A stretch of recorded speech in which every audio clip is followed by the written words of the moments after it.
Sariwa ang hangin. Tahimik at malayo sa maingay na syudad.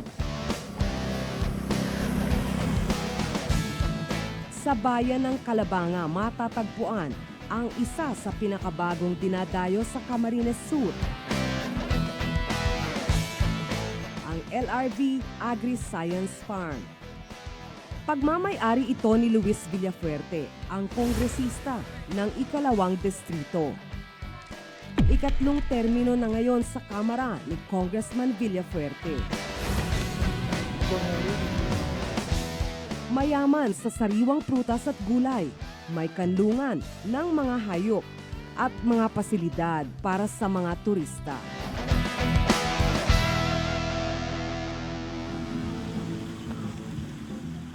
Nobyembre noong nakaraang taon nang itatag ang 20 ektaryang LRV farm. Ayon kay Congressman Villafuerte, gusto niyang pagyamanin ang agrikultura at turismo ng probinsya. Dahil kami 76% agricultural economy ang Camarines Sur.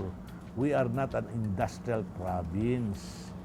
Therefore, as we develop agriculture, by promoting organic agriculture, yung healthy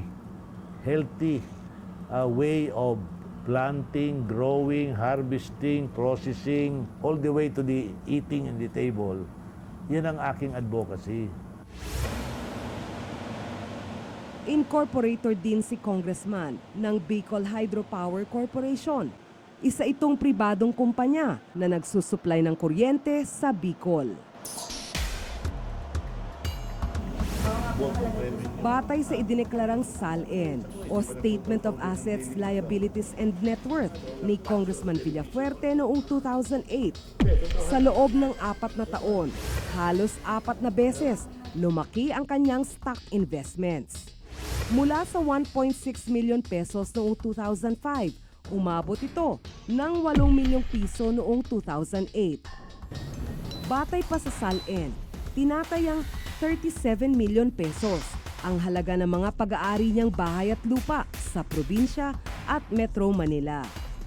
Ang net worth ni Congressman Villafuerte, mahigit 47 milyon pesos. Halos 5 beses namang mas mataas ang net worth ng anak niyang si Governor El Rey Villafuerte kumpara sa kanya. Umabot ito sa mahigit 200 milyon pesos noong nakaraang taon. Malayo ang yaman ng mag-ama kung ikukumpara sa kinikita ng isang ordinaryong Bicolano na mahigit 150,000 pesos kada taon o humigit kumulang 12,000 kada buwan ang average na kita.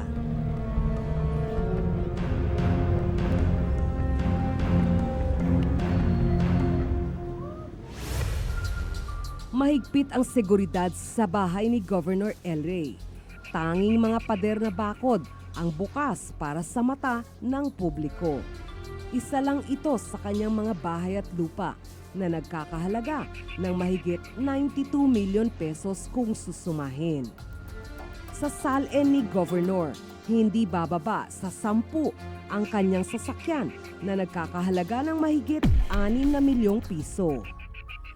Mayroon din siyang 2 unit ng jet ski at 2 speedboat na may kabuang halagang mahigit 7 milyong piso.